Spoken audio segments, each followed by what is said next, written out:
সমস্ত বাংলাদেশ সচল রয়েছে। মাননীয় স্পিকার, দুঃখের সঙ্গে বলতে হয়, বরগুনা, আমতলী, তালতলী আমার নির্বাচন এলাকায় একটা ভালো রাস্তা নাই।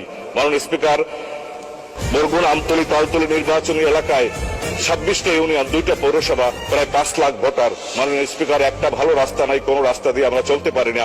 আমাদের রাস্তা দিয়ে যদি গাড়িতে করে চলতে হয় তাহলে মনে হবে যে রাক্ষসে পায়রা বা বিষখালীর উত্তাল ঢেউ। আমি এই সড়কগুলো বাস্তবায়নের জন্য আপনাদের কাছে, আপনার মাধ্যমে আমি মাননীয় স্থানীয় সরকার মন্ত্রী মহোদয়ের দৃষ্টি আকর্ষণ করছি।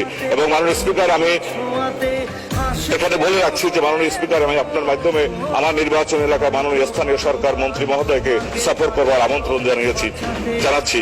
কারণ আমি মনে করি যে জনপদের মানুষ বঙ্গবন্ধু কন্যা দেশরত্ন শেখ হাসিনাকে ভোট দেওয়ার গৌরব অর্জন করেছে, তাদের এত মানবিক বিপর্যয় থাকবে কেন? মাননীয় স্পিকার, আমি আপনার মাধ্যমে বরগুনা একটা পাবলিক বিশ্ববিদ্যালয় স্থাপনের দাবি জানাই, একটা মেডিকেল কলেজ স্থাপনের দাবি জানাই, এবং বরগুনা হাসপাতালে ডাক্তার, বরগুনা কলেজে শিক্ষক চাই। মাননীয় স্পিকার, আমার নির্বাচন এলাকার একটা অন্যতম উপজেলার নাম আমতলী। মাননীয় প্রধানমন্ত্রী নিজে জানেন, সে কয়েকবার সেখানে সাপোর্ট করেছেন, ওই এলাকার তিনি এমপি।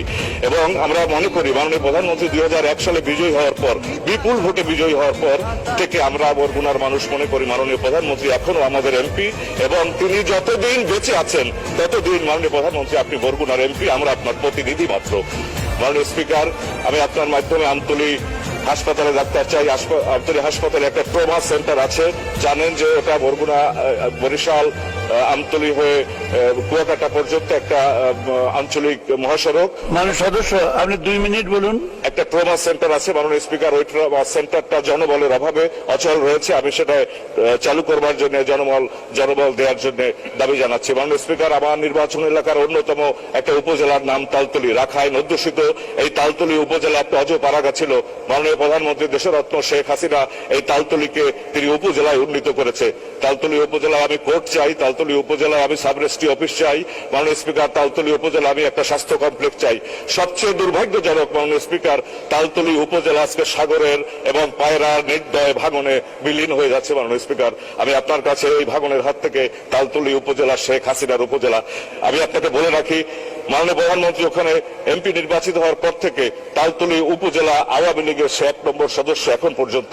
মাননীয় স্পিকার, মাননীয় প্রধানমন্ত্রীর নির্বাচনী এলাকার এই তালতলীকে বাঁচানোর জন্য আমি আপনার মাধ্যমে সরকারের কাছে দাবি জানাই। মাননীয় স্পিকার, তালতলী উপজেলার একটা 15-20 হাজার মানুষের, তারা একটা সংখ্যালঘু সম্প্রদায়, হিন্দু সম্প্রদায়ের, তাদের গ্রামের নাম বেহালা।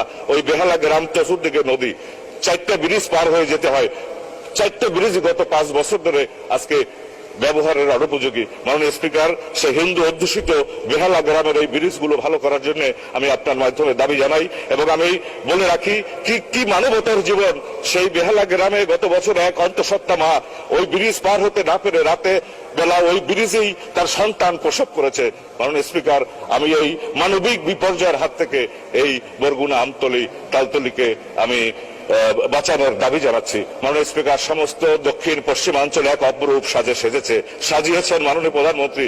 অনেক অর্থনৈতিক সম্ভাবনা তৈরি হয়েছে গোটা দক্ষিণ অঞ্চল জুড়ে, কিন্তু এরকম একটি বাস্তবতায় বরগুনা, আমতলী, তালতলী এত অবহেলিত, এত পশ্চাৎপদ, আমাদের একটা ভালো রাস্তা থাকবে না। মাননীয় স্পিকার, বরগুনা জেলার সঙ্গে বরিশাল বিভাগের যোগাযোগের একটা মাত্র রাস্তা বরগুনা, সুবিদখালী, বাকেরগঞ্জ